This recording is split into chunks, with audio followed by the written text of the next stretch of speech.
नहीं होगा।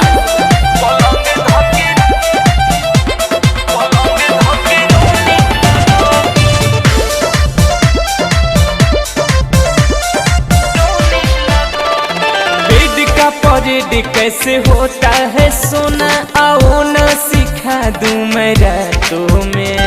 कितना भी तुम बहलाओगे बाबू, न आऊंगी मैं तेरे मीठी बातों में। समझा?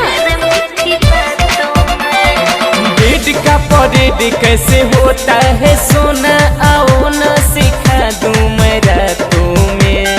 कितना भी तुम बहलाओगे बाबू, न आऊंगी मैं तेरे मीठी बातों में। जब देगा दर्द कमर टूटने लगोगी, जब सैया संग सोने लगोगी तो क्या होगा? धके रोने लगोगी। जब सैया संग सोने लगोगी, पलंग धके रोने लगोगी। अरे देखा जाएगा।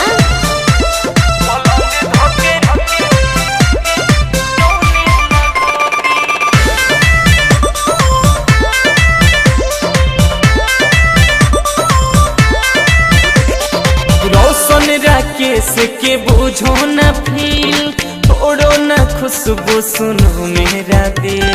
पिपिन सिखाएंगे लोभ वाला मानिंग, रतिया मिलूंगी सैया से ट्रेनिंग। रोशन राकेश के बुझो न